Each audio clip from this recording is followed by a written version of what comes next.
In the vast expanse of the open sea, sailors of old relied on the celestial canopy above to guide their ships. The stars, like ancient beacons, held the secrets of direction and distance. Just as sailors observe stars, data engineers collect data points. These points, representing sales, user interactions, website visits, and more, are the modern day constellations. Each data point tells a story, waiting to be deciphered. In both realms, navigation is an art, a dance between observation, calculation, and intuition. Whether scanning the night sky or parsing databases, the quest remains the same: to chart a course toward success, guided by the stars, or in our case, the data points of our choosing. In this course, I'll explore the role of a cloud data engineer, including job responsibilities, main activities, and key skills. We'll discover how the data engineer role differs from other cloud-focused roles, such as cloud developer or DevOps engineer. Then, focus on the Google Professional Data Engineer exam to identify exam preparation resources and investigate practice questions to see what the exam might be like. This course is one of a collection that prepares learners for the Google Professional Data Engineer exam. In this video, we're going to discuss the role of the data engineer. So let's first begin with understanding exactly what is this role do. Well, the concept of the data engineer is meant to design, build, maintain systems and infrastructure that enable the collection, processing, storage, and analysis of large volumes of data. There's 5 key aspects to becoming a data engineer.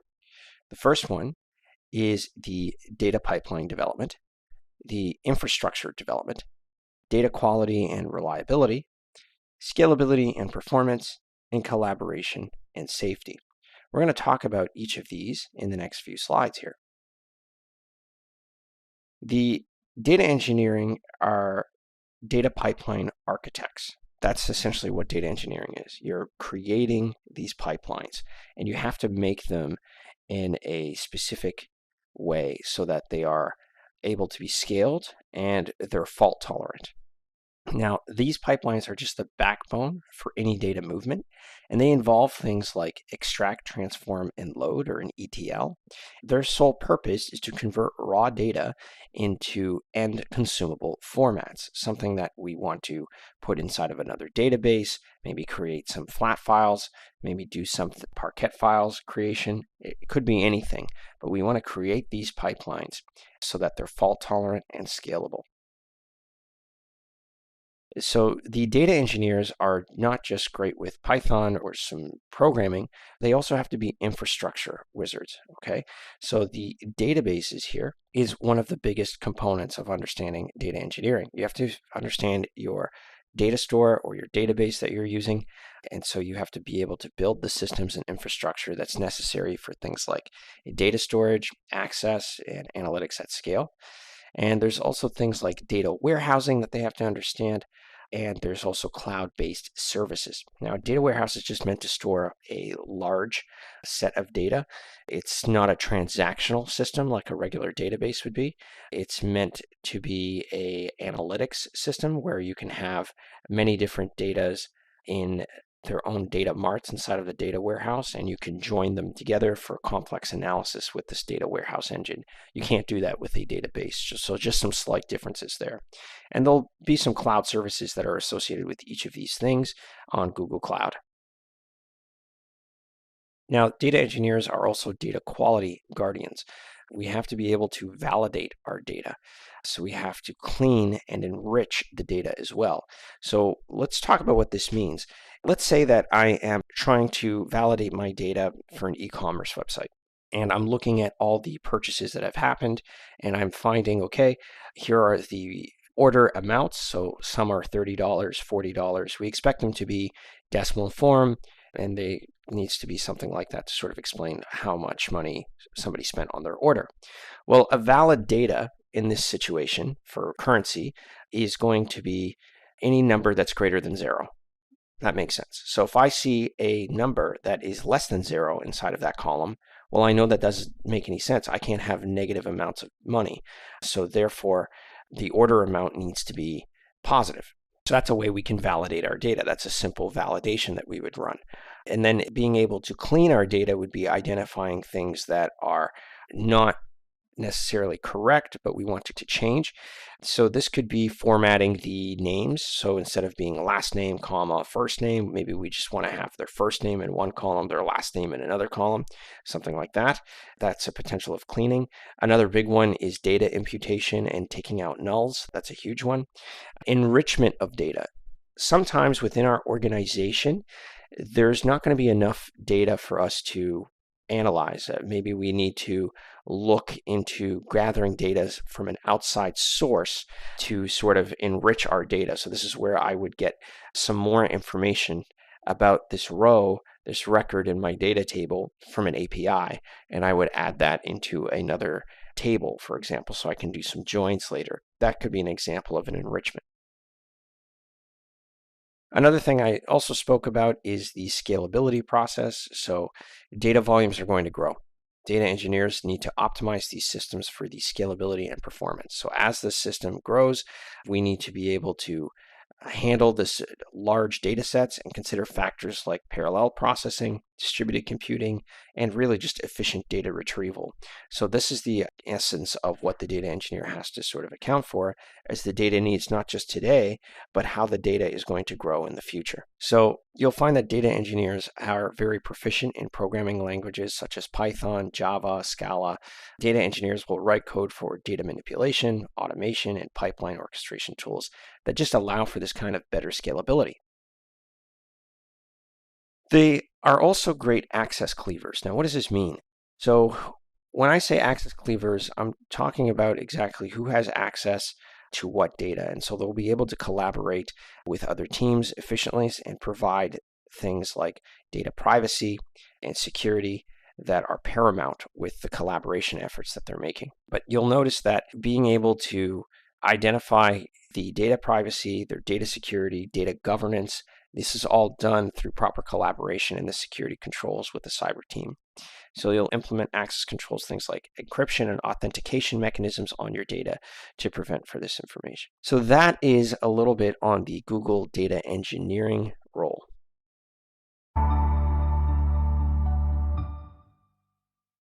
In this video, I'm going to discuss how we can get ready for the Google Professional Data Engineering exam.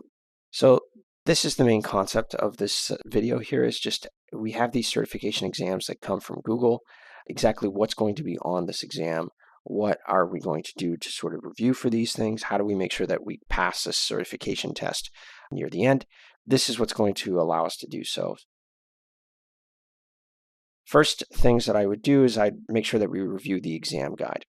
So the exam guide is going to give you the big picture of exactly what we're trying to do. They'll explain topics that may appear on the exam. You'll have the 10,000-foot view to show the scope of the exam topics to prepare for. You'll familiarize yourself with areas to assess your skills alignment. And so each item has a lot of details associated with it. So don't think that they're pretty simple. There's going to be a lot of different skills that you're going to need to prepare for. But it's also broken down into different pieces. So we want to invest in the training. So I would take the series of courses methodically. Taking at least one course in the subject is exactly what you're doing right now is going to be the best way to move forward. But you don't want to passively view the course. Will have only limited benefits. You want to be able to take notes as we're talking, make the most of what you want to really research and explore in the areas that you are new in or don't fully understand. And it's really important that you practice what you have learned in a lab environment. So you can reinforce your learning by exploring relevant areas and things like the Google documentation. And you can create a little bit of a lab environment for yourself on the Google Cloud Platform to see how these various different applications will work individually and when they're linked together in conjunction. And I recommend that you take practice exams. So Google makes available practice questions to get an idea of the style and type of questions that you can expect on the exam. And they will leverage third-party practice tests as well, is what I recommend. So you can get practice tests from reliable vendors that provide another way to discover your strengths and your weaknesses and what you need to brush up on. When you find those weaknesses, I'd go back to your training and lab environments and try to develop a deeper understanding that's going to translate into success when you actually try to take the exam. And that's really the main point of being able to prepare for the data engineer system. And the concept of being able to practice what you've learned is going to be central to get success.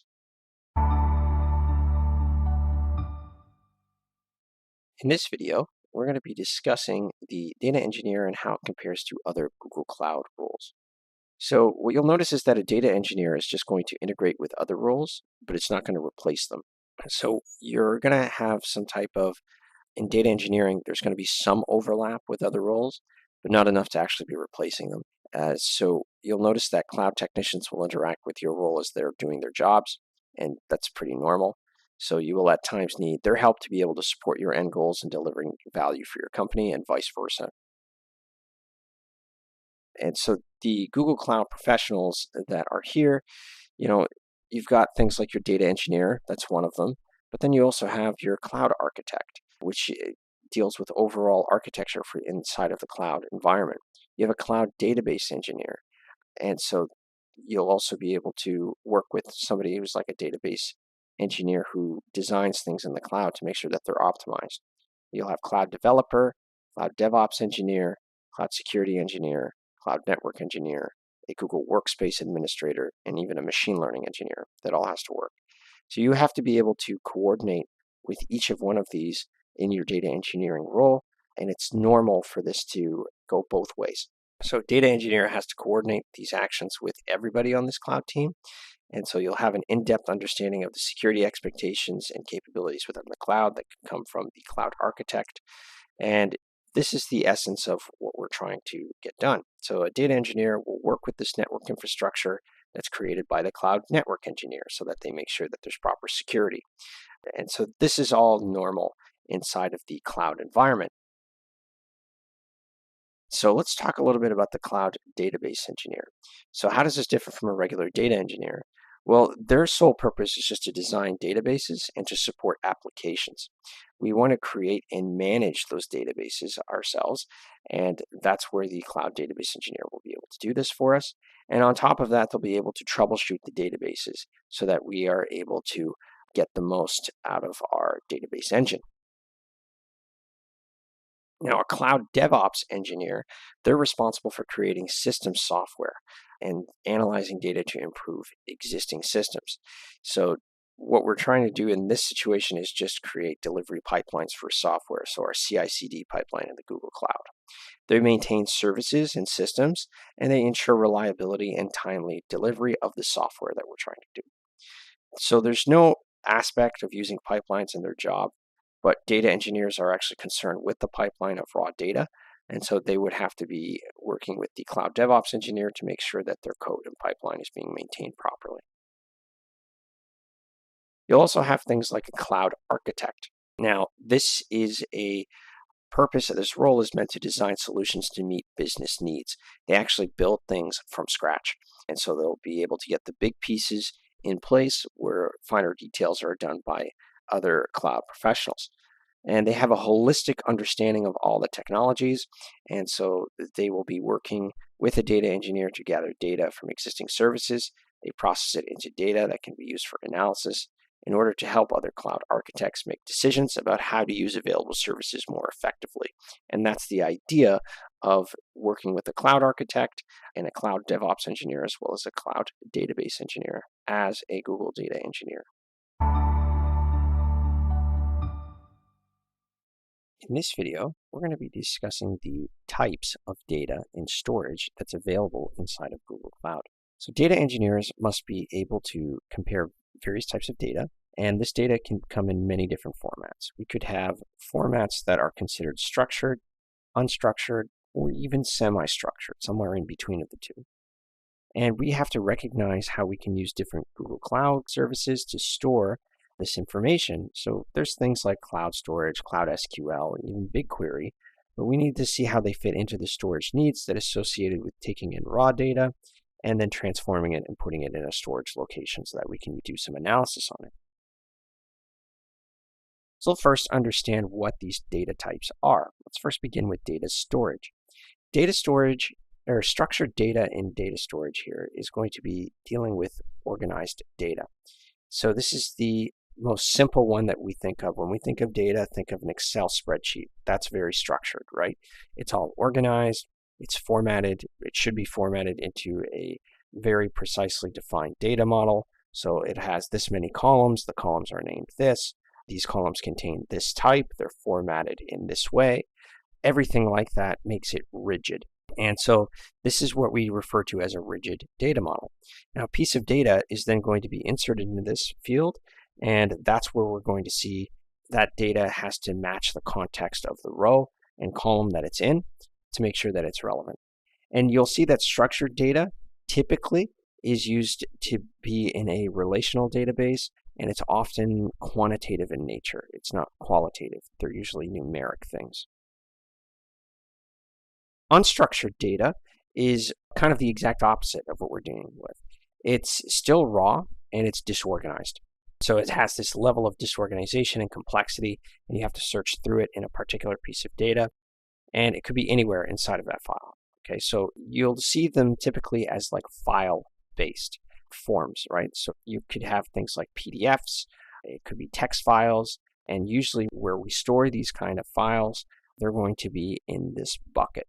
So this is where we'll use things like our Google Cloud Storage buckets, and that's where we're actually going to be kind of putting all of these files in here, and then we still need to be able to take them, sort of structure them, and then send them to a data store, but that's usually what happens. Now, semi-structured data is not exactly structured, but it's not unstructured either. You'll see that the content can be a little bit unstructured, sure, but there are tags or metadata that's going to be added to this system. So, if we think of a semi-structured data, it doesn't have the complete organization of things like a database or a spreadsheet, but you'll find that it's unstructured data that has been tagged in some ways that allows us to provide a faster search mechanism in this place. That's why we say that it's semi-structured. Even though the content is unstructured, we already have the content tagged in some way so that we can actually go through it very quickly and identify what it is. And this makes our unstructured content here searchable. And this is where we'll use things like a data catalog with their tags already associated so that we can go through and figure out, okay, this is where everything is. This is how I can retrieve this information. Now I can go ahead and sort of store this in a maybe structured format in a relational database somewhere for analysis, or I could use BigQuery, for example, to store this information. And that is how the differences between the semi-structured, unstructured, and structured data are.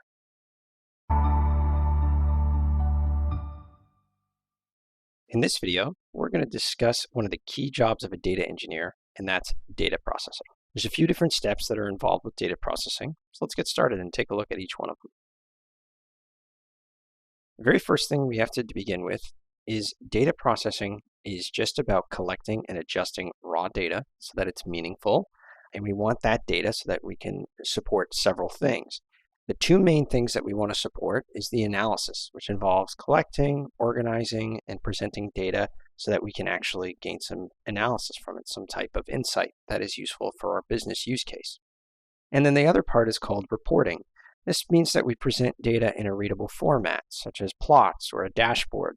So we can have things as detailed lists or summarized information like a graph. And this is so that we can quickly assess what the data is trying to tell us. Now, data processing involves several steps, and one of the steps that I want to discuss here is called removing of duplicate data. I do this all the time, and there's tools that help me do this, but primarily what we're trying to do is take raw data that's already in multiple databases at multiple sources, and I have to clean this data or process this data. This means I don't want any duplicate data, and I want to identify any missing data and see if there's a way that I can actually impute that data with actual values or remove those missing rows altogether. And sometimes you'll see that there's data that's irrelevant to the question that I'm trying to answer. So I usually filter those irrelevant pieces of information out so that the data is not as noisy. Finally, you'll see that sometimes the data can be inconsistent. The data might be trying to tell me two things that are contradictory to each other.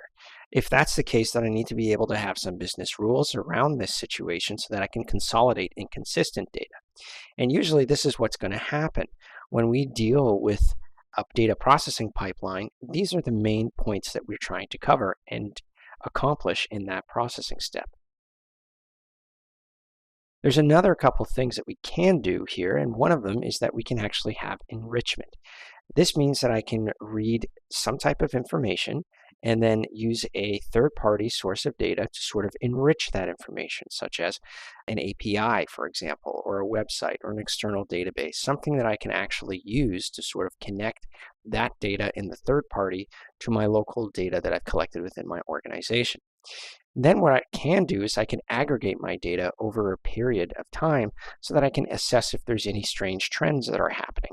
Things like forecasting for sales metrics, anything like that that could potentially be very useful for us as data scientists or data engineers to be able to sort of communicate those trends to a higher level manager.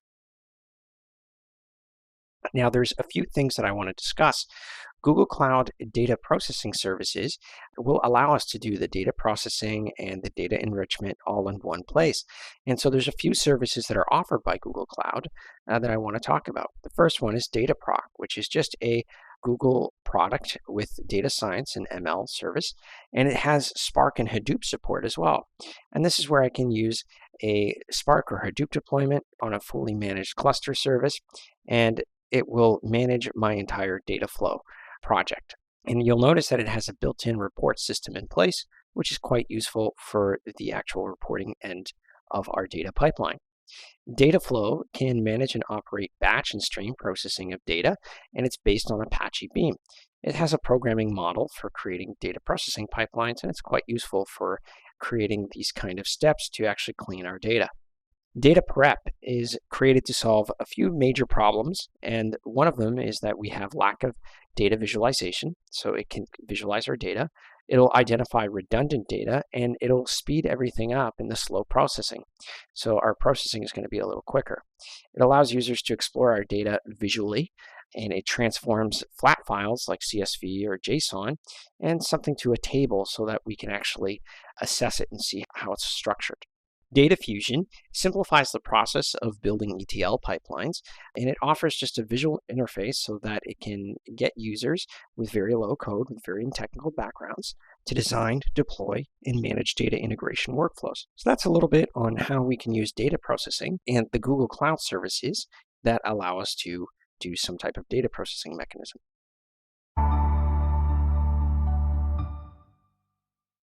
In this video, I'm going to explain how data analysis extracts key insights from data using services such as BigQuery, Cloud DataProc, and Cloud Data Fusion. Let's start with the very first service that's on Google Cloud that's targeted at analysis, and that's BigQuery Analysis. BigQuery Analysis, it comes with a package called BigQuery ML, and this just streamlines the end-to-end process of data analysis for us. It starts from the data collection to data storage and to all the way up to a machine learning model deployment. So enabling data-driven decision-making through this way has a few different pieces associated with it. The first step is we need to be able to collect our data and store our data. Large data sets are collected and they're stored inside of BigQuery. This is something that we can actually provision ourselves in our own big Google Cloud project.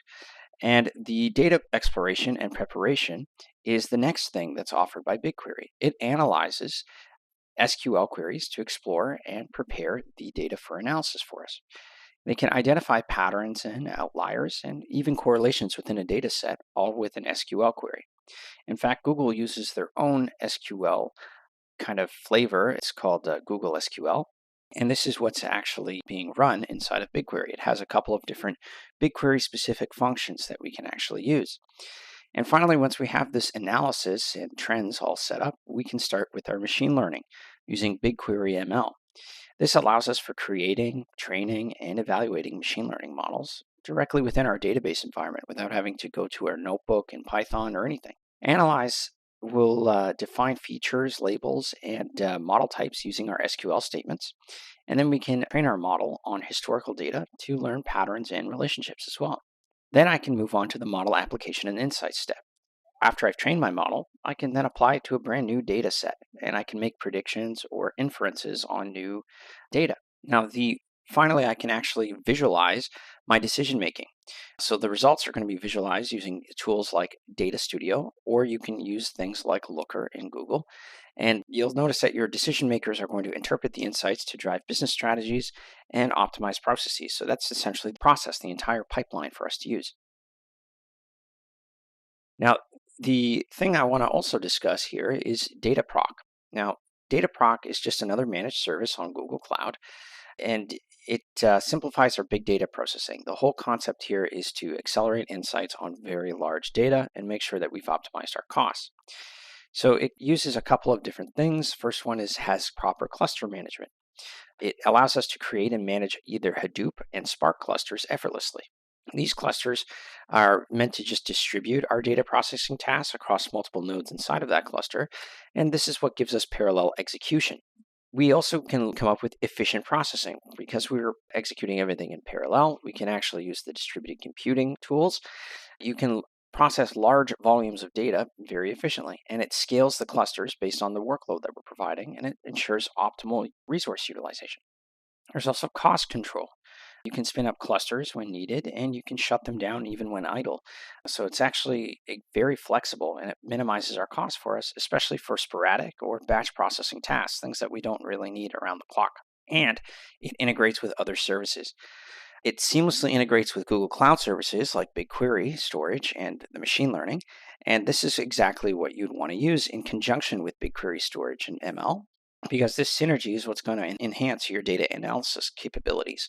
And what's great is that you can use this to just optimize your cost and use parallel computing to actually work with very large data sets. So that's a little bit about Dataproc and BigQuery ML.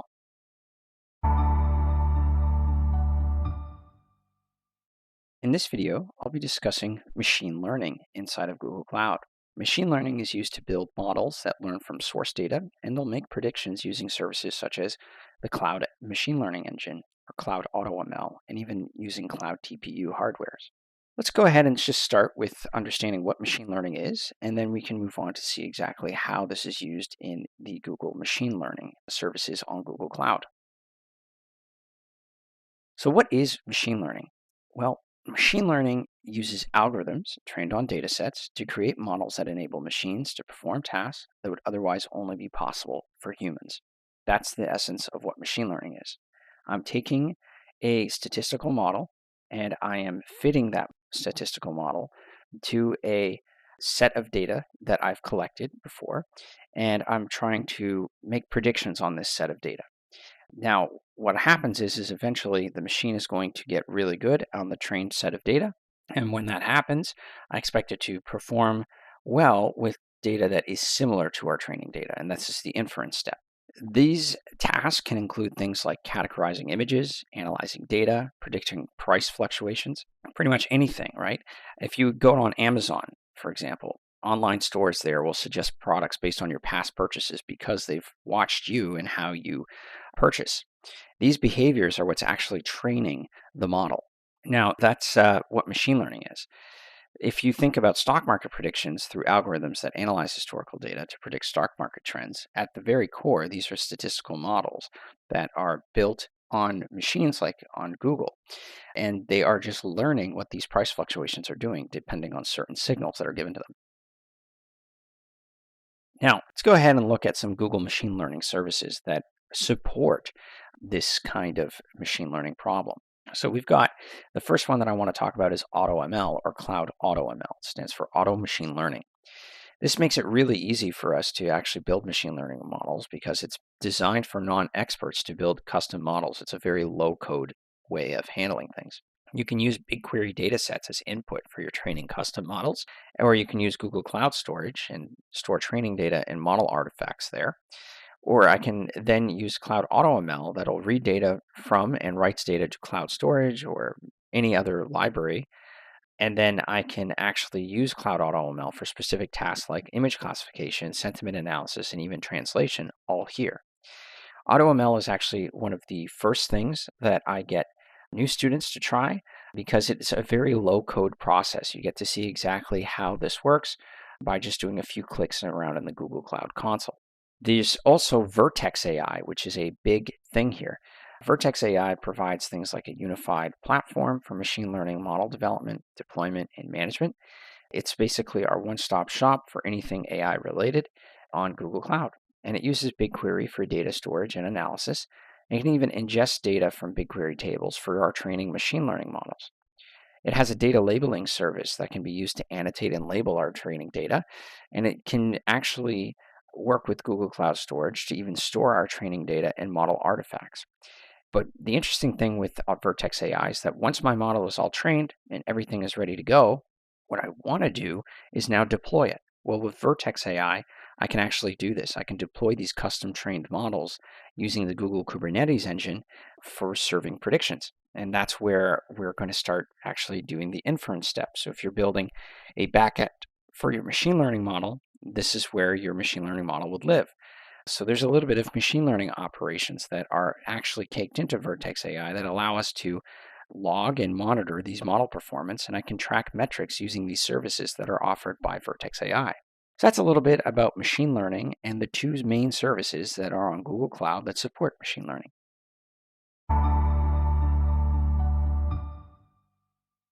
In this video, I'm going to be discussing how we can create our architecture inside Google Cloud.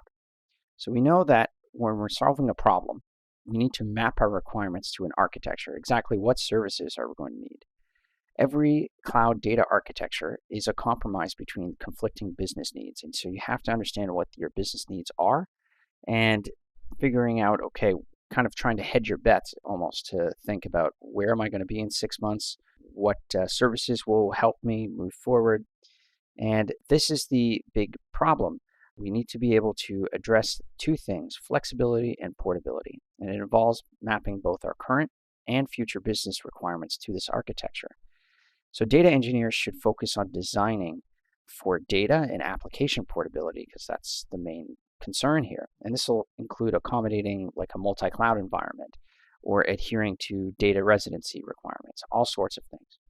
You want to have effective data staging, cataloging, and discovery practices because they all play a role in ensuring a proper data governance procedure. So here's just some things food for thought for when you're actually trying to plan for your current and future business requirements in the cloud. First thing I would do is make sure that there's response time that's taken into account. Remember, businesses often require data processing and retrieval to be really quick. So when you're doing things in real-time analytics or serving end users, you have to make sure that the architecture that you choose, your system that you design, has a very low response time. Data encryption is a very important thing. Security is paramount when it comes to data. Organizations will use robust encryption mechanisms to protect sensitive data during storage, transmission, and even processing. So compliance with industry standards is really important for this kind of thing. Scalability and elasticity is a big portion here. Businesses will want your data solutions to scale effortlessly, and this will use things like sudden spikes in demand or gradual growth. You need to be able to handle this kind of elasticity and demand without bringing down the system. Now, we want to have all three of these things, but with proper cost optimization, of course. Cloud costs can really spiral if you don't manage them properly.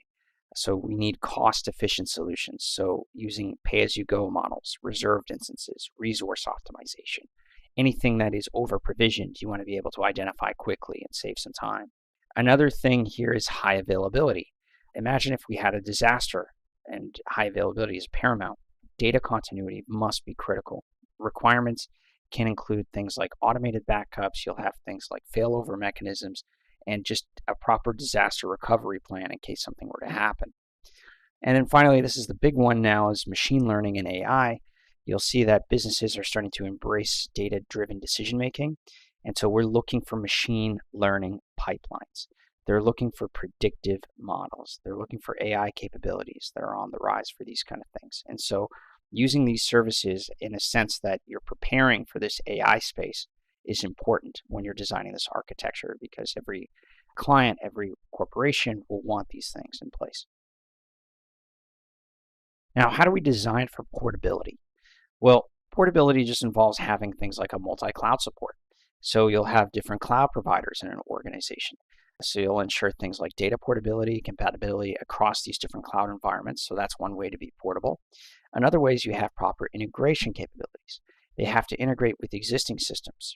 So APIs, connectors, really just about any third-party tool is what gives this system a portability feature.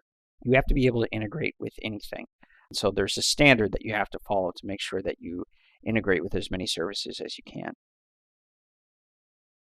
And the designing for data governance is an important thing here. So we've got data residency here, which refers to where your data is physically stored within a cloud environment. So you'll have things like compliance regulations will vary by our regions.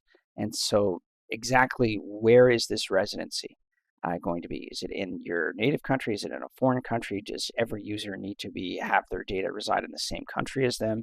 All sorts of things need to be there. Another thing is data staging. This is a temporary hosting between data source and destination. And it's think of it as an intermediate step in our data pipeline. So we use this to test our source data. It allows us to have some type of validation in place before it enters the main processing flow.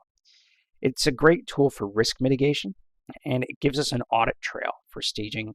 Create an audit trail, and it'll enable things like traceability and accountability in our tools. Another thing that I want to talk about is cataloging. We manage metadata. Think of metadata as data about our data. So it's the process of organizing, documenting, and managing this metadata related to the organization's data assets that we're working with. This is allowing data engineers to quickly identify relevant information using descriptive tasks and understands the context and purpose of the data that's there. Finally, there's discovery. Discovery is an important tool here. It involves identifying and locating any organization's data within its ecosystem. And it's the process of uncovering relevant data sources, understanding its structure, and gaining insights from them.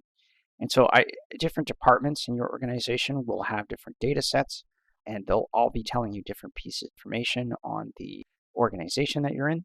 You want to be able to sort of bring those things into a single data warehouse to have a holistic view of all the departments' information in one place so that you can better make data-driven decisions for your organization. So that's a little bit about being able to map requirements to our architecture and how do we go from our business needs to portability to reliability and data governance in the cloud.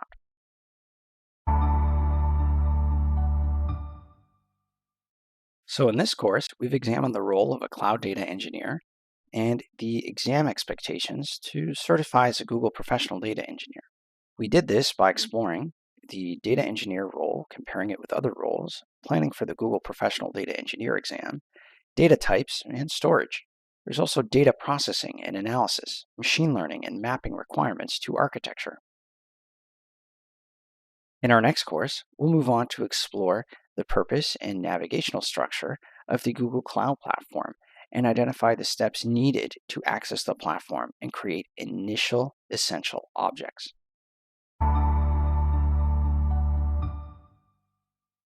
Imagine Google Cloud Platform, or GCP, as a cosmic ship navigating the digital cosmos. Its infrastructure elements, compute, storage, high availability, and networks, are like celestial bodies guiding our journey.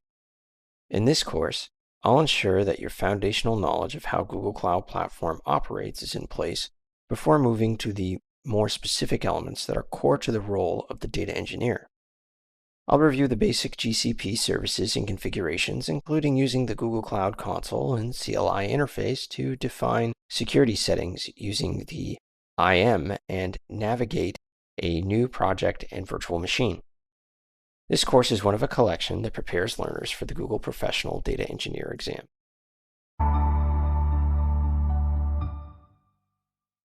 In this video, I'm going to do a little comparison on certain infrastructure elements in the Google Cloud infrastructure. And we're going to be talking about the 4 main components of the Google Cloud Platform services. And this is just going to be a nice intro to what the Google Cloud offers before we start getting into more Google Cloud data engineering roles and tasks. So let's first talk about the Google Cloud Platform, or their GCP services. The services can be split up into 4 different pieces. We've got the first one, which is the compute, the second one, which is storage, high availability services, and networking services. Let's go into details on each one of these topics. So let's go into compute services first. Now, compute services have a couple of different pieces also made inside of the compute system inside of Google Cloud. So it's comprised of 4 pieces here. First one I want to talk about is called the GCE, or the Google Compute Engine. What this is it allows us to create and manage virtual machines, or VMs, on Google Cloud. This is where I can spin up a server, customize a virtual machine with as many different machine types as I want, operating systems, storage options, basically just a server that I can actually create and reference in my code, or I can connect to and deploy my code on there. And it's quite useful because it provides us flexibility, scalability, and control over the infrastructure. And there's also the Google Kubernetes engine. Now, this is a managed environment, and it's just meant for things like deploying, managing, and even scaling containerized applications. And this is really important for when we're trying to create our applications and scale them out. The idea is that we want to be able to have many copies of our application running so that we can actually support millions of users if we need be. And it simplifies things like our container orchestration, automates our scaling, and ensures high availability. And you'll find these engines are used for things like microservices architectures and really are used in things like modern application development. The App Engine is another tool that's offered inside of the compute services. This is a fully managed platform for building, deploying, and scaling web applications and APIs. What it does is it abstracts away my infrastructure management steps so that I don't actually have to sit there and actually configure the individual pieces. It will just do it all for me. And it allows me just to focus on the code writing. And so the App Engine supports multiple programming languages, and it'll auto scale based on demand for me. And it's great if you're trying to build a proof of concept, you're trying to actually create a startup, something like this. Deploying things on the App Engine so others can see it is quite useful for this. Cloud Functions. It's a serverless compute service that lets you run event-driven functions in response to events. So let's say an event could be an example of me uploading a file to a bucket, a Google Cloud bucket, for example. When that file is uploaded, it'll trigger a Cloud Function, and that Cloud Function may open it, read it, move it, do some type of operation with that file. And I can write these kind of functions in languages like Node.js, Python, or Go. Keep in mind that Cloud Functions can be used not just for buckets, but they can also be used in response to certain events happening, such as a Server 500 error on your logs from an app that you have deployed. You can actually write some code to respond to that in a certain way. And it's great for things like that are lightweight and event-based driven workloads and integrations. The next component that I want to discuss is the storage services. You've got things like your cloud storage, and this is a service that's for storing objects in Google Cloud. So an object being a file, it's just an immutable piece of data of any format. You can think of it that way. And I can organize the objects into buckets, and then I can also manage folders within those buckets. And they're associated with a project, and I can group projects under an organization. So there's tools for being able to interact with the Google Cloud Storage. I can use the console, the CLI, I can use REST APIs, all sorts of tools that can interact with the cloud storage. Another one here is cloud storage for Firebase. This allows me to do is I can manage data in mobile applications quite easily. So it's a kind of like very easy backend for my front end application that I'm trying to design so that I can use it. So it abstracts away a lot of the backend logic for me. And so cloud storage for Firebase allows me to kind of get mobile data from my mobile applications, for example, or a web application. Persistent Disk provides block storage for compute engine and virtual machines. Think of these as like an external hard drive for your virtual machine. It's the way you can actually connect to them and store information there. File Store is another one. This is a high performance file storage for Google Cloud users. It's very fast and more expensive than some of the other ones. So there's also high availability services that I want to discuss. So the first one that I want to talk about is the fact that this is all going to be integrated into the compute engine. So it allows me to create virtual machines in Google Cloud, and I'll have things like high redundancy in place so that I can actually make sure that my compute engines are going to be available to all the services that are trying to access it. Another service is it's actually integrated into the Kubernetes engine, provides high availability through things like multi-zone clusters, node pools to run replicas of our application in different zones. I can have an automated failover for things like pods and nodes within Kubernetes engines. These are all just examples of high availability services that are employed in the Kubernetes engine, but they also offer things, just as with the compute engine, things like load balancing, distribute traffic across multiple pods and virtual machines. And it can implement automated failover between the zones as well. Another thing that you'll see where the high availability is used is in the cloud storage. It'll provide things like multi-region replication for data durability. It can replicate or archive data to a remote region for disaster recovery. All sorts of things are available here. Another one that we can talk about is it's all integrated into the key management service. Key management service just helps us manage encryption keys, and it ensures that our data is secure and available by replicating the keys across multiple regions. And there's also cloud load balancing as well. This offers really good internal and internet-facing load balancing. It just means that I can distribute traffic across multiple instances or services. I can configure it on a global load balancing across regions, or I can have it configured for smaller regions in just my project so that I can have traffic go between two compute engines. It's all sorts of granularity that I can control with this cloud load balancing tool. Network services is another important here. First one that I want to talk about is the idea of the virtual private cloud. VPC allows us to create isolated networks within our Google Cloud, and this is what we call our virtual private cloud. I can define IP address ranges for this VPC or subnets and firewall rules, and VPCs will provide things like network segmentation, and they can control over communication between resources. Now let's put the hybrid connectivity is another one that we can also have.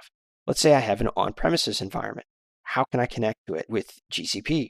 This is where I can have a cloud interconnect service, where I can have a dedicated high bandwidth connections between my on-premises and my clouds. I have this hybrid connectivity. I can also use a cloud VPN to secure tunnels, for example, over the public internet if I choose to. Another thing that I can do is I can have network edge locations, or things like for the CDN, Content Delivery Network.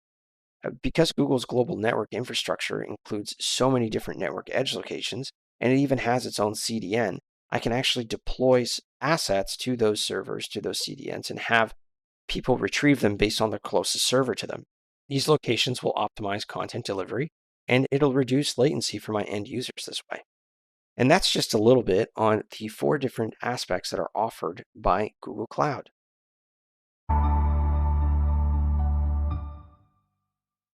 In this video, I'm going to be discussing the concepts of regions and zones in Google Cloud. Let's first discuss what a region is. Well, we know that Google Cloud offers infrastructure and hardware that's available all over the globe, everywhere. They're all connected. Well, we have to be able to section these things off into we have to group them together somehow. So that's what we do. We divide all of those resources into regions. And really what they are is just a geographical location where these Google Cloud resources and hardware are just strategically positioned. Each region can be split up individually into multiple zones. And there's about 40 operational regions in Google Cloud, with an initial 9 extra regions that are being developed right now. In fact, by 2025, Google Cloud will offer a total of 49 different regions worldwide. And that's the concept here, is all over the globe, we've divided our resources and our infrastructure into regions, and then each region can be divided even further into zones. So let's go into a little more depth into what exactly is this region. Well, regions just represent locations, right? They represent a specific area on the Earth's surface. And Google Cloud infrastructure are available across these various continents, including North America and Europe, as well as the Middle East. And there's regional deployments that'll help reduce our latency. So this is really important, is the fact that I may want to actually put all my resources in many different regions so that all my users across the globe will be able to retrieve the website or the application, my resources, with very low latency. Imagine if I just had them all in one location in North America. Well, my North American users will be able to access the information efficiently with very low latency, but users in Africa or the Middle East will not be able to access them at all. And this is the idea of why we want to have these multi-region deployments. And it goes a little further than that when we talk about zones. Each region consists of multiple zones as well. Now, these zones represent individual data centers within the regions. So we know that we're going to be subdividing our regions into these zones. And a zone is just going to be a data center within that region. And This unique data center actually contains a lot of resources and actual server racks, and exactly what you'd expect in a data center, but they make sure that everything is going to be highly available, so that it's going to be durable. And this is the idea of having things in multiple data centers in the region, make sure that there's an enhanced durability going on in the region that I'm operating in. Imagine if I only had one data center or one zone inside of, Japan, for example. It's on a fault line. If there was an earthquake and it took out that data center, everything's gone, and my resources go away. So the idea is that having multiple data centers within the region will make sure that region is going to be durable and highly available, even in the event that one data center goes off the rails. The thing that I want to talk about is high availability with regions and zones. So the idea is some best practices that we can actually follow. And one of them is the fact that we get to avoid a single point of failure, or called an SPOF. These things are really very difficult. If you have a single point of failure, that means you are going to put all your eggs in one basket, basically. When that basket goes, all your eggs are gone. So you don't want to have any situations like that. You want to make sure that your resources are spread across multiple zones in multiple regions. And so that way, if something were to happen in one data center in one zone, you've got another zone to back it up. You want to distribute these resources, just like I was saying, across zones and remove these cross-zone dependencies so that each zone is able to communicate with its own zone. Another thing is that you want to make sure that you replicate your data between the regions. Data replication across regions is important, so when we're talking to replicate or archive our data to a remote region for disaster recovery, in case of a regional outage or data loss, recovery can be quick due to this up-to-date in the remote region, so it's quite useful for this kind of thing. Another thing is you want to be able to run your compute instances across multiple regions. This is important for that. If you've got your compute engine, for example, don't put it in one region. If you're creating something for a global audience, all your resources need to be globally deployed. North America, South America, Africa, wherever your customers are, you need to make sure that your compute instances are run across the entire globe. That's really important for this to work. And so these are just some of the best practices when we're talking about high availability and durability with regions and zones, and why there are multiple regions and multiple zones within that region.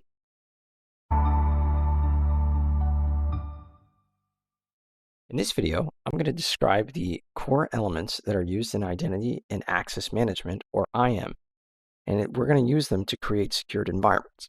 So let's go ahead and define what is an identity.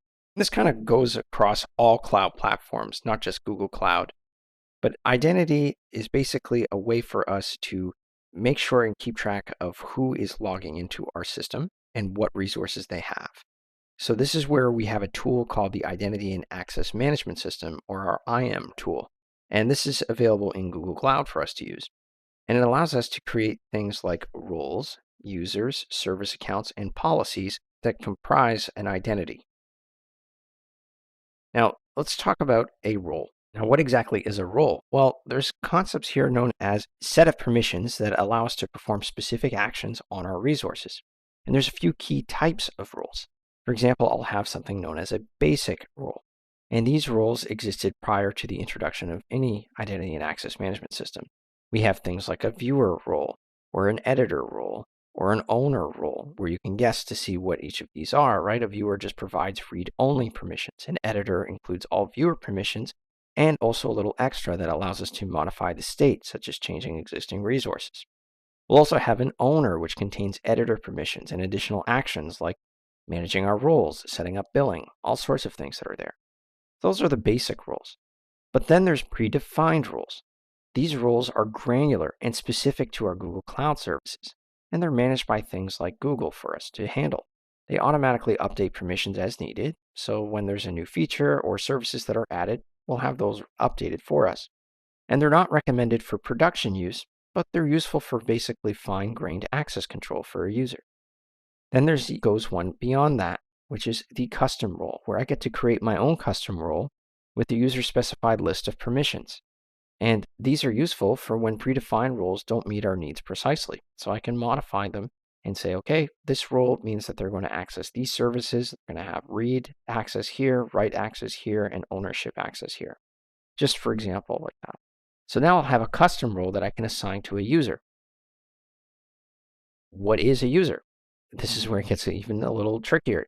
A user just refers to an authenticated person or a principal who can access specific cloud resources. Now, a principal can be one of the following. It's not just an account, but right, it could be a couple of different things here. A principal could be a Google account. It could represent end users, and it's typically associated with an email address. It could also be a service account. Now, these are used by applications and compute workloads to access resources programmatically. And we'll talk about those a little bit later, but think of them as other services in Google Cloud that need to access another service. So that's called a service account. There's also a Google Group account. This is a collection of Google accounts. So I can group all of these accounts into a group, and then that group can have a set of permissions and roles attached to it. So if I'm a part of that group, I have those permissions and roles. Now, Google Workspace account or Google Identity Domain, these are used for domain-wide access control. And we'll talk about those a little bit more, but they're not as commonly used. The idea here is that you want to understand the service account and the Google Group and Google accounts here. Now, each principal has a unique identifier, which is our email address. Whether that's a service account, group account, cloud identity domain, everything needs to be some type of identification. And when you grant a role to a principal, you grant all the permissions contained within that role. So that's really important. So let's talk a little bit deeper here about what exactly is a service account. Now, a service account just represents an application. It's a special type of Google account that represents a service or an application that's running in the cloud, rather than just an individual user with an email address and login. It's used for things like authentication and authorization, and it's interacting with Google Cloud Services programmatically, either with the virtual machine from an application or something really, anything in the cloud. Now, they have their own email addresses, and they usually in with your project ID, and they'll say something like .im.gserviceaccount.com. Simple as that. That would be the email address for that service. Now, we want to also make sure that these things are going to be used programmatically. So that's a use case that we want to use where I can do things like application authentication or access control or compute my workloads. But all I know is that no matter how I programmatically access or what exactly I'm trying to use with these service accounts, either inside of a cloud function, I can actually have a service account in there so that I can access other services with Google Cloud that's attached to the cloud function that I'm working in. I can access APIs, but no matter what I'm accessing, my email address for this service is going to look like this: service-name@projectid.im.gserviceaccount.com. When I see an email address, I know that the principal here refers to a service account or this service with this project. And that's how I know I can grant permissions to certain things this way, because I know who's accessing it. I know there's a way for me to identify what that service is doing. So let's move on here to the IAM policies. Now, IAM policies define who the principals are and what they can do, permissions, on which resources. That's what an IAM policy is. I want to be able to define who can do what and on which thing. Okay, so I want to provide Bob on my team the ability to upload a file to this Google Cloud bucket. Simple as that. So they are attached to Google Cloud resources, and they could be on things such as projects, buckets, VM instances, really anything like that. An IAM policy will consist of a set of bindings where each binding associates a role with a list of members. So bindings define roles and membership across the groups. Then I can actually have permissions that define the actions on what that group or role can do. And then the IAM policies are inherited hierarchy. So IAM policies are inherited this way. We've got an organizational level. So policies set at the organization level apply to all projects. Then we've got a project level where policies set at the project level apply to all resources within that project. And then there's like a resource level policies that are set directly on a resource, such as a bucket or virtual machine. And that'll apply only to that resource. So it's a bit of a tree that we have to follow. And we know that the permissions are going to be cumulative. That's another thing. We're going to take all of those resources, whether at the organization level, the project level, and the resource level, we're going to combine them into one thing. And so we want to also make sure that we follow our best practices as well when it comes to these IAM policies. So the main best practice that we want to follow is the concept of least privileges. This is where we can assign the minimum necessary permissions We have things like the separation of duties for different roles, for different responsibilities. There's something known as regular review, where we get to audit and review the IAM policies periodically, either once a quarter or once every 6 months. And then there's a service account, which we can use service accounts for applications and workloads that need to access other services rather than creating a brand new user this way. And that is just basically how we can use the IAM tools for roles and permissions and role groups.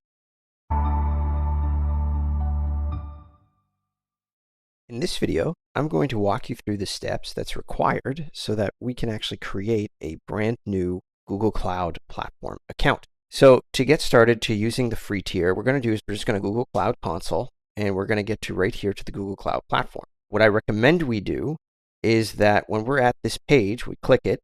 If you should be logged in to a Google account, and if we log in here to the Google accounts, brand new one that I've created, you'll see that we are met with this page. So if you haven't been on this page before, what this means is that it's recognized that your Gmail account, your Google account, is not associated with any Google Cloud projects or actual account that's there. So it's going to walk you through the process of getting your Gmail account set up with Google Cloud. The interesting thing with Google Cloud is that you don't actually need to create a separate email or anything like that. It's just through your Gmail account that you currently have set up. So if you have a Gmail, you can just sign in with that and click the Google Cloud Console, and you will be working on a brand new project.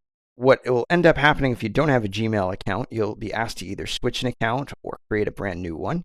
Go ahead and do that, just as you would with a regular Gmail account, and come back to the console.cloud.google.com website, and you'll be able to actually just sign on and get ready to go. Now, all we're left here on this page when you're met with it is just to agree to a terms of service, and then ask to see if you'd like some periodic emails on this project, and just click agree and continue. Now you've got this all set up. What we're going to do now is, in a brand new project, in a brand new system, you should be on the free tier plan that's offered by Google Cloud for anyone who's looking to work through here. You can also get a free trial of $300 credits, and you just have to click start free and you'll get some free money as well for all of this. But what I'd like to do is go to select project on the top left and go ahead and click new project on the top right. And then you can actually start creating a project for you to actually make your services in them. So the project just requires a project name. So I'm just going to type example-project as the name of my project. Yours can be anything you'd like. Go ahead and click the location that you'd like your project to be in. So you don't have an organization, that's fine. We can click this and click create. Now you're met with a little notification on the top right screen that says that your project is being created. It'll take about a few minutes for it to be ready. Now that it's created, you can go ahead and select the project on the top left in the drop-down menu where it says select project, and you'll see that your example project is there. Go ahead and click that button. Now you've set your example project to be active, and you can go ahead and create a virtual machine, create a cluster, create a storage bucket. You can run queries in BigQuery, and you are now able to start using the services that's offered by Google Cloud for free.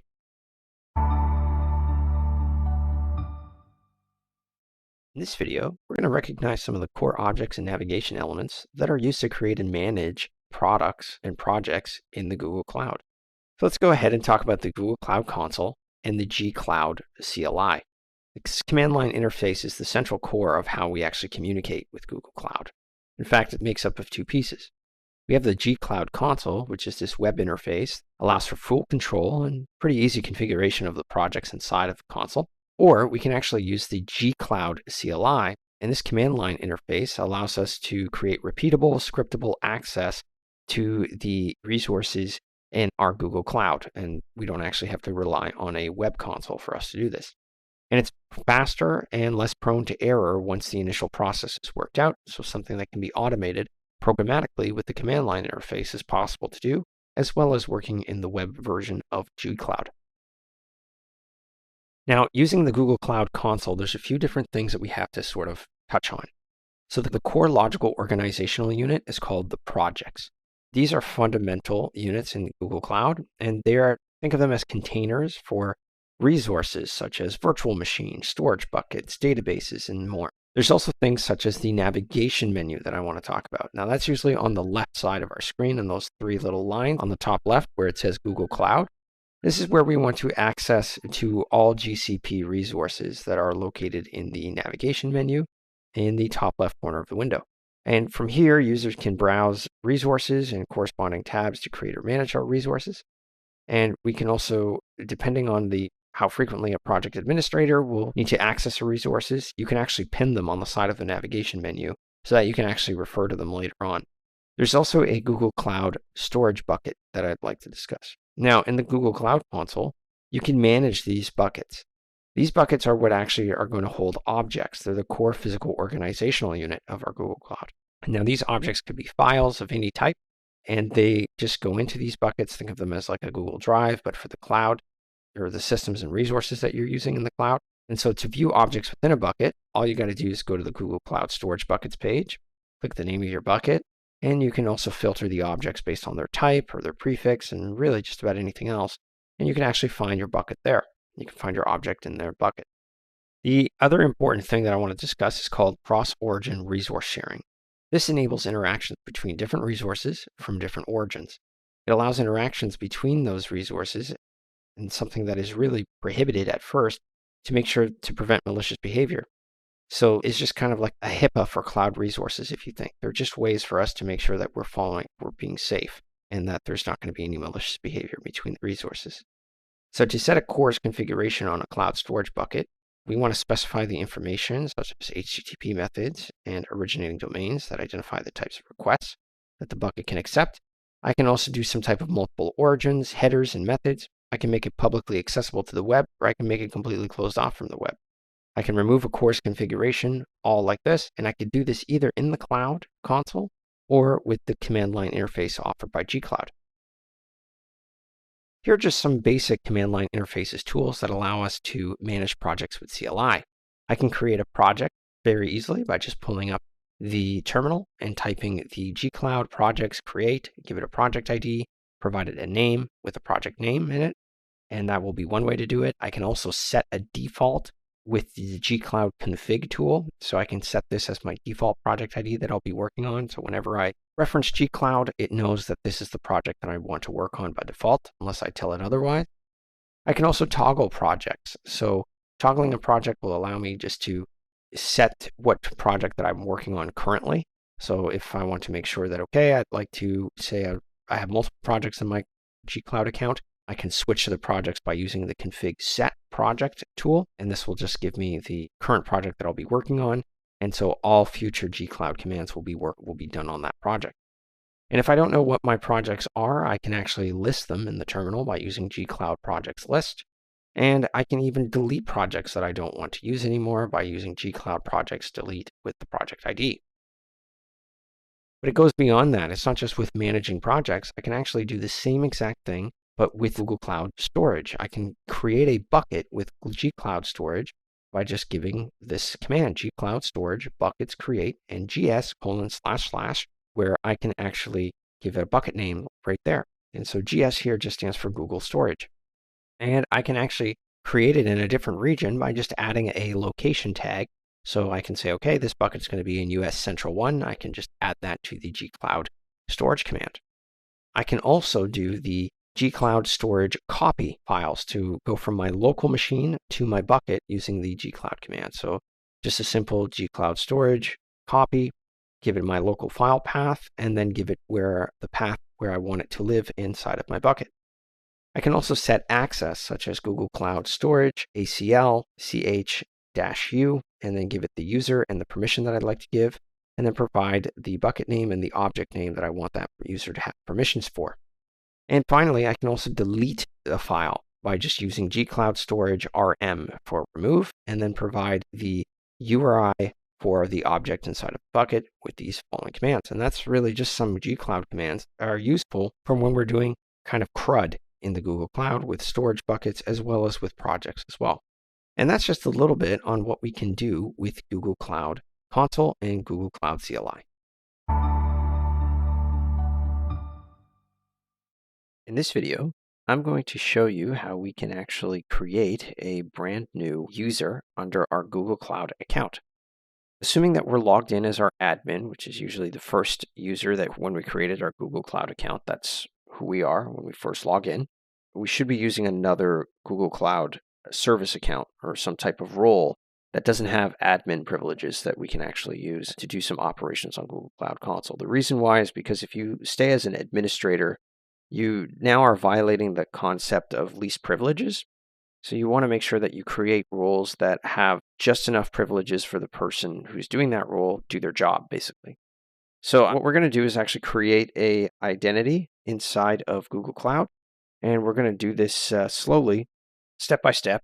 And we're going to take this identity that we're going to create and then add a role to it so that the person would be able to be an administrator for our Google Storage buckets. Okay, so let's get started. First thing we're going to do is we're going to be met with the landing page that looks like this.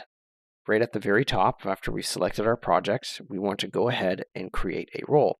To do this, we're going to need the Identity Access and Management product page, or IAM. So you can search for IAM on the search bar at the top, and you'll be met with this page, IAM and IAM Admin. Now, when you click this, you should be at the IAM page at the top left. If you're not, you can click the navigation menu on the top left and click IAM and Admin. And right there, you'll see a page that says IAM. Click that one, and you'll be met with this page that looks exactly like this. Okay, so now that we're here, what we're going to do is we are going to grant access to this user. So I'm going to click the Grant Access button at the very top. You may not have any principals that are shown here. So just so everyone's aware, a principal in Google Cloud terminology just means it could be a service account, a Gmail account. Basically, it's a person, some type of way that we can uniquely identify them so that we can attach their role to that account. So to do this, we're going to click Grant Access, and we'll be met with a page that looks like this. So what we're going to do here is we're going to make sure that we're attached to the right resources. So this should be our project that we created earlier. And we should be able to add principals. And so go ahead and click New Principals here. And this is where we're going to actually put in the Gmail account of the person that we're trying to add. So I'm going to put in a Gmail account, and it has to be a valid Gmail account. So I will go ahead, bring up the Gmail account for the person that needs to be added, or some type of a email address. So go ahead, you can see right here, we've got this person, great. Now that we've got the principal selected, we now need to assign a role. When we click this drop-down menu, there's a few pre-configured roles that are offered by Google Cloud. We can start using those, or we can create our own roles that have their own granular permissions set by us. Now, for this one, we're looking to get storage admin, so there's already a pre-configured role offered by Google that'll allow us to create this. So I'm going to go ahead and look for storage up at the filter. And so if I scroll down a little bit, you should see that there's different types of storage. One of them is known as compute storage, Dataplex storage. If we scroll down a little further, you should see storage admin. This allows us to grant a full control of all our buckets and our objects within that bucket. And this is useful for this. So I'm going to go ahead and click storage admin, and I'm going to pass in that storage administrator. Now I have my principal set. I have my role created. Go ahead and click Save, and it'll update a policy, and you'll see that we actually have a log somewhere in our principals where it shows Matt does now have the storage admin, and you can see it right here. Storage administrator has been added, and that is how we can create a brand new role and create a different permission set for a service that we're trying to use. So I've used Google Cloud Storage as an example. But I can go ahead and use VM instances if I wanted to make sure that they can access compute instances. So there'll be an administrator for that. They'll be able to create and edit compute instances if they like, or a BigQuery administrator or BigQuery data viewer. There's all sorts of different roles that are available, Google Cloud by default. And more than likely, that is enough for a wide range of use cases that you'll have. Since they're already pre-configured for us, we can just attach those roles to that user. And that is how we can actually create a brand new user and attach a permission to them.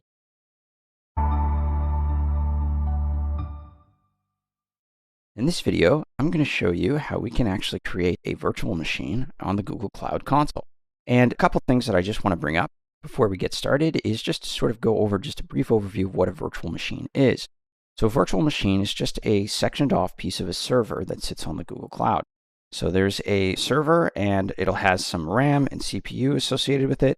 And what happens is Google Cloud will then section off a piece of that system. So I'll get a certain amount of RAM and a certain amount of CPU and dedicate it to me and my use case. So I can install anything I'd like onto it. So I can choose any operating system. The one I'm going to show you is Ubuntu, but there's many different operating systems that you can use, or you can bring an image of your own OS that you'd like to use and install it on that.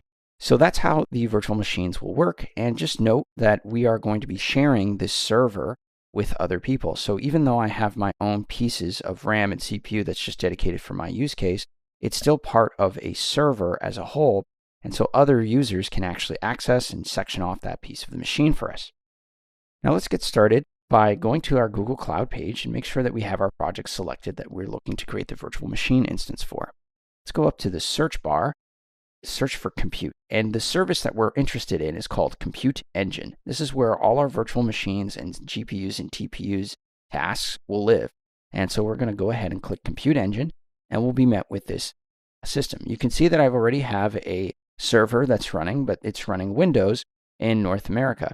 Now I'm going to create a brand new instance by going to the very top of my page and clicking Create Instance. Now I've created this instance. I'm going to go ahead and just configure it. So the first thing I like to do is provide it a name. I'm going to provide it an example instance.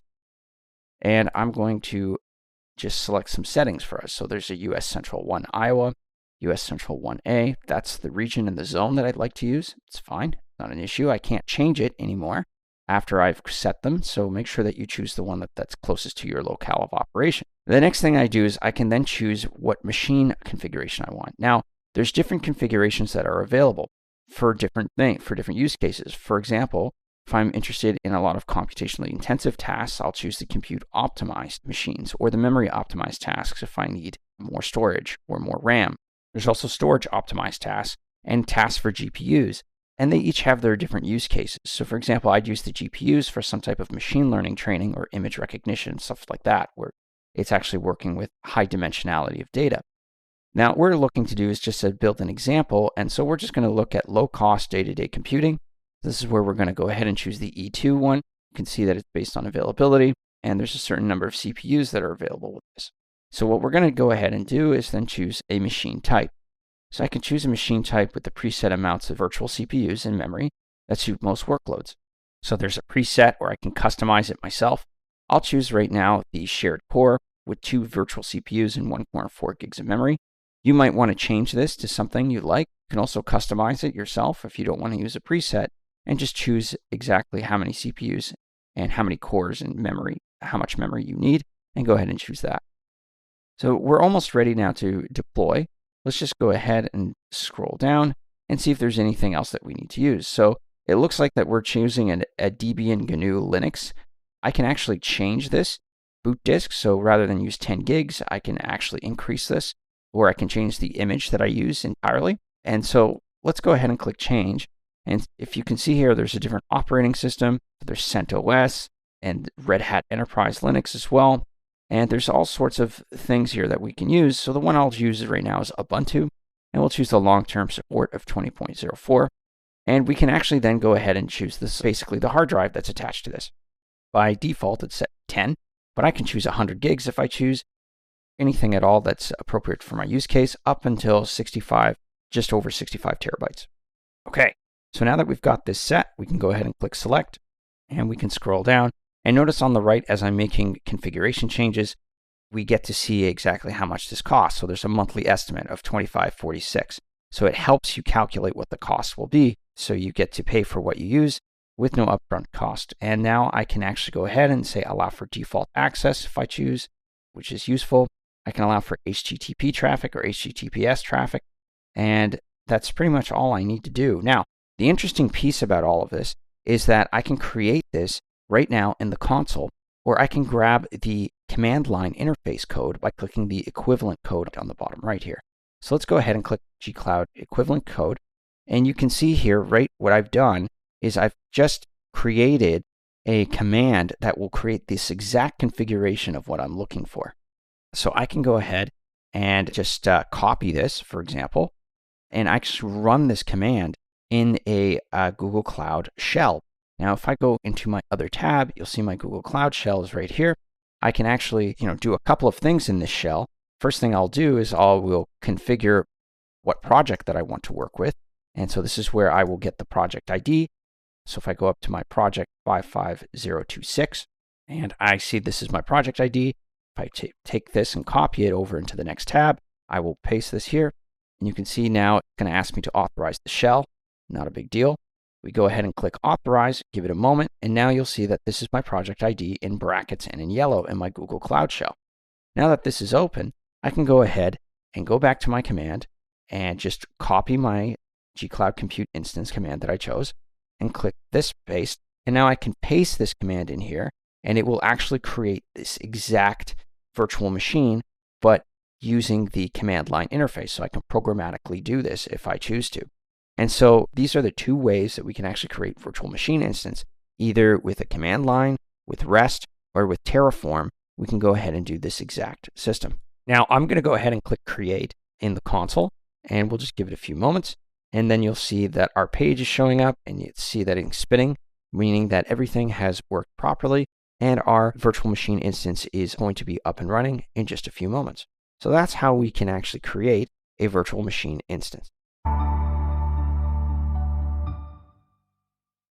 In this video, I'm going to show you how we can actually use the command line interface in Google Cloud to create some virtual machine instances and then connect to it. So the command that we're going to be using to create these virtual machine instances is actually going to be using what's called the Cloud Shell. And this can actually be initiated by going to our Google Cloud page. And at the very top of our page, next to our notifications icon, we can get over here, it's a little square symbol, and it should be in between the search and the notification setting. And it looks a little bit like a command line. So if you click it, what will happen is it'll create a sample shell for us so that we can actually run some commands like in our Linux terminal. So you'll see here that we've got almost like a Linux command line that we can use. And it's quite simple for us to actually put together. So what we're going to do in this situation is we are just going to be using this command line interface to create the virtual machine. So it'll take about a few minutes to bring this up. So just give it about 10 minutes to get the screen up. It may ask you to authorize some APIs. That's all perfectly normal. And then you should be able to go ahead and start typing some commands here.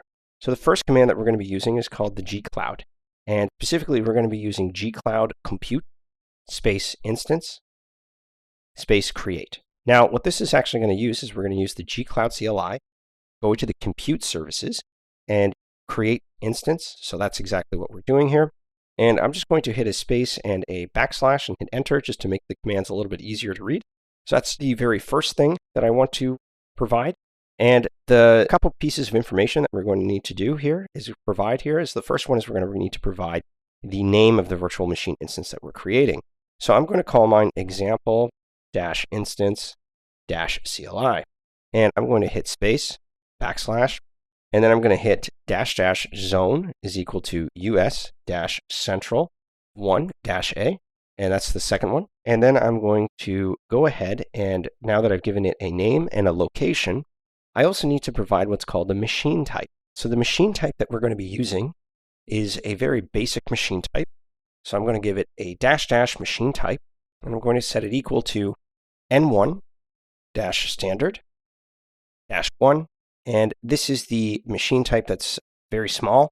It's actually the standard general computing machine type. You can have a list of all the different machine types on the Google Cloud documentation, and each ones will come with like a certain amount of RAM or a certain number of CPUs. And these are the ones that we're going to actually be providing. The next thing I'm going to be doing is providing an image. So the image is important because we're going to first need to provide an image family. Now think of the image as the operating system that we're going to be putting onto it. So I'm going to be using Ubuntu-2004-LTS. And I'm going to provide a backslash as well. This just allows us to see, okay, I'm going to be using the Ubuntu image family class. And so this has a few different projects inside of it that allows me to install them. And so you can, again, get a list of these images. It's not just Ubuntu, but there's Windows and different flavors of Linux and a Linux distro if you're choosing that you can install. So the one I'm going to be installing specifically is I'm going to provide another one called image-project. And this allows us to go a little bit further, be specific into what image family, what image under the image family that we're going to be using. So I'm going to be using Ubuntu -os-cloud, space this, and I'm going to be giving a --boot disk -size, and I'm going to provide it with 20 gigabytes. Now, this is another option. This allows us to say, okay, what hard drive am I going to be attaching to it? What space storage that I'm going to be using? This is, again, persistent storage. So I would like a 20 gigabyte boot disk. I can go higher than that if need be, but for now, for this example, I'm just going to provide a 20 gigabyte boot disk here. And that's pretty much it. These options, I can go ahead and just click enter here, and it will start creating my Google Cloud Compute instance. Now, this will take a few moments for this to do. What we're going to do here is, it's going to give us a couple warnings and just says what's going on.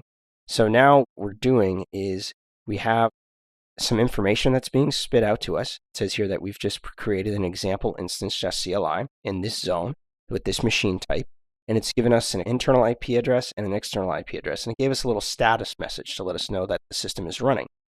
Now, we can actually list all our compute instances, quite easily. So to list our compute instances, there's another gcloud command line that we can use. So let me just clear the screen here with clear. And let's go ahead and use gcloud compute space instances. And this time, instead of using create, we're going to use list. And what this will do is it'll allow us to list all of the instances that we have running. So here you can see that there's one that's been terminated already called the Windows Server 2022. Here's ours that we just created, the example instance CLI. You can see that it's running right now, which is great. So what I'll do is now I want to be able to connect to this instance. And it's actually quite simple to connect to these instances. And all I got to do is just go ahead and grab the zone name for this instance, and then I can start to connect to it. So paste that zone name here because we're going to need it in the next command. So I'll hit clear, and I'll type gcloud compute, and I'm going to use SSH as the command. Instead of list or instances, I'm going to go ahead and say, okay, I'd like to secure shell into this command line, and I'm going to give it my name of my instance. So the name of my instance is example-CLI-instance, and we can actually double check that up here by going up, seeing the example-instance CLI is the name. So let's go ahead. Okay, it says that we've created it here. And what we're going to do now is we're going to provide it with a zone. So I'm going to say --zone, and I'm going to say my zone is what I've pasted from before, US Central 1A. So again, it's being specific, not just what instance we're connecting to, but where that instance is and what zone it is. So this is going to be in US Central 1A, and that may change depending on the environment that you've created your virtual machine instance, but it's something to take note of. So let's go ahead and click enter here, and it's going to take just a couple of minutes. It'll tell you that it's connected, and so it might ask you to authorize a couple of APIs. If you haven't done so already on the Google Cloud account, that's fine. Just go ahead and click authorize. And now what you're seeing here is we are in Ubuntu environment that we've just created with our instance CLI. So now we've connected to the system, and we can do all sorts of things that we normally can do, such as sudo apt update. We can go ahead and start updating our packages that are on this system just like we normally do. And that's pretty much it. Now we have an environment for us to actually do some work on, and it's actually all done. Now what I can do is I can tear this system down by going into the command line, or I can just go to my virtual machine instance and have that completely torn down there. All of those are completely optional. It's up to you on how you want to manage these instances, but once you have these gcloud command line interfaces installed either on your local machine or going into the Cloud Shell, it's very easy to then just go ahead and do what you normally can do on an Ubuntu machine. Now, once you're done working, exit back into the regular gcloud shell or to your previous shell, just type exit, and you can see that the connection has been closed and we're back to our original gcloud shell. And that is how we can actually create some virtual machine instances in the Google Cloud command line. In this video, I'm going to be discussing the KMS concepts, the Key Management Service on Google Cloud. I'm going to talk about the core components of what this Cloud KMS provides and how it can interact with our data. Let's first get started with a brief definition of what KMS is. Any key management service, or a KMS, is just a system for securely storing, managing, and backing up cryptographic keys, ensuring their protection against loss or theft. The idea of this key management service is think of it as a vault that just makes sure that all of these cryptographic keys that are used to access different services or data is encrypted and stored in one location with limited access to whoever needs those keys. This allows us to make sure those keys aren't getting shared with the wrong people, and we have access to rotate them in one location without causing any downtime to the rest of our system. And there's some key management services features that are here. And so one thing that I like to discuss is that it is very good at creating and managing the services. In fact, these keys are created in management. It's right in the name. That's exactly what it does. It can generate software or hardware keys. I can import even existing keys into this Cloud KMS. And I can even link external keys from external key management systems if I choose to. And it also allows me to create customer-managed encryption keys, so I get to use my very own keys in these Google products with this integration. These keys are used to encrypt or wrap data protection keys, and it's called envelope encryption, but I can also just provide my very own if I don't want to use the default provided by Google. There's also encryption and decryption. So this allows me to utilize Cloud KMS keys for encryption and decryption tasks. And so I can use the Cloud KMS API or client libraries for client-side encryption as well. There's also digital signatures and message authentication codes, FACS. These create or verify digital signatures, and I can generate these signatures with these Cloud KMS keys themselves. Another thing that's very useful is that it has encryption flexibility. Not only can I use the Google Cloud default encryption of AES 256 encryption, but I can also use my customer management encryption keys, my own encryption keys coming from the software, which are like Cloud KMS keys, or hardware, which are Cloud HSM keys. All of these are supported directly in the encryption state in the key management service, as well as having an external key manager as a possibility to support this encryption. There's also benefits of using Cloud KMS and data services. There's three main ones that I want to discuss. The one is control. I have control over the data security. Cloud KMS will ensure that this data is going to remain confidential, and it only allows us to create, import, and manage these cryptographic keys securely. And I can even handle who has access to this sensitive information, and it remains unreadable until I've provided that access to those authorized parties. Another thing is that it has consistency. What this means is that I can manage cryptographic keys in the cloud just like I would on premises. I can create and rotate and control access to the keys in this one central location, and it won't provide any downtime to any of the systems. And so this consistency allows us to maintain security practices seamlessly across many different environments. The final thing is that it has a provable and monitorable root of trust. So I can provide a root of trust for my data, meaning that I can prove that these keys are secure, and I can even monitor their usages, seeing who has access to what and what services are using what keys. This trust is essential for when we're talking about data integrity and ensuring compliance with security policies such as HIPAA. So there's also examples of data service integration within the Google Cloud, such as BigQuery, where I can use KMS keys to encrypt the sensitive data stored in the BigQuery tables. So this way I can ensure that only authorized users can access the data in that table. There's also Dataflow, which encrypts data during this ETL process, or the extract, transform, and load process in the data engineering pipeline. So I can use Cloud KMS keys to protect my data while it's in transit or at rest. Dataproc securely manages our encryption keys, but for Hadoop and Spark clusters. So I can make sure that those keys are used for data encryption. Data Fusion integrates Cloud KMS keys to encrypt data pipelines, and it can allow me to safeguard data during the ingestion and transformation steps during my ETL pipeline as well. So that's just a little bit of what the key management service is and how it's used in the Google Cloud. In this video, I'm going to describe how we can use KMS, the key management service that's offered by Google Cloud Platform. Now, this KMS infrastructure is used to encrypt data, and it involves several steps. It's really important for when we're trying to adhere to security policies in the Google Cloud. And so what we're going to do here is we're going to, create some setting up the KMS and creating and managing some encryption keys, as well as configuring policies for key usage.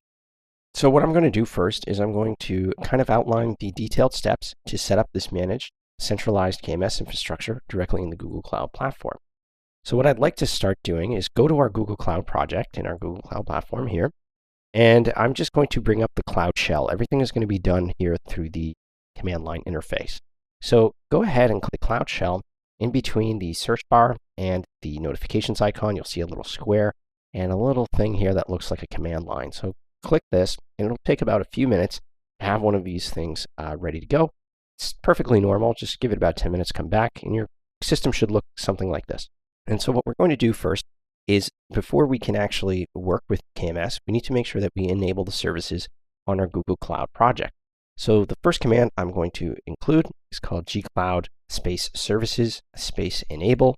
And now I'm going to type cloud kms.googleapis.com. Now, what this will do is it'll enable exactly the Key Management Services API on Google Cloud for our account.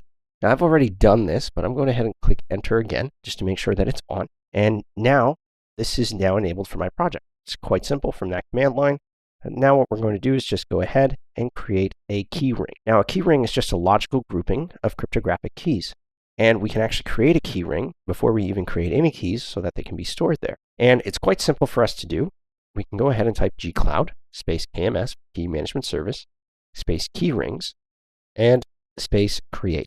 This command, these 4 words here that I've typed, 4 terms, will allow us to create a key ring. So I'm going to provide it name, geographical location. So let's go ahead and do something like this. Let's go ahead and say example key ring, this key dash ring, and I'm going to provide it the location by going dash dash location, and I'm going to set it equal to US dash central 1. So that's the zone that I'm working in. You may choose a different zone depending on your geographical region. That's the one that's closest to me right now. So I can go ahead and click enter, and it'll take just a few minutes. Again, you shouldn't really see any errors or warnings or anything like that. It might ask you to authorize some APIs if you haven't done so already. It's perfectly normal. Just click the authorize window and you should be good to go. The next thing now that we've created our key ring is now we actually need to create a crypto key. So within the key ring, we want to create one or more of these crypto keys, and these are what's going to be used to encrypt and decrypt our data. Quite simple what we want to do here. So first thing we're going to do is we're going to type gcloud space KMS space keys space create, and I'm going to provide a key name. Go ahead and type example dash key, and then we're going to hit space, hit backslash, hit enter, and then hit dash dash location space US dash central 1. That's our location for our key. I'm going to just hit backslash and hit enter just to make our command a little bit easier to read. Now I've given it the name of the key that I want to create.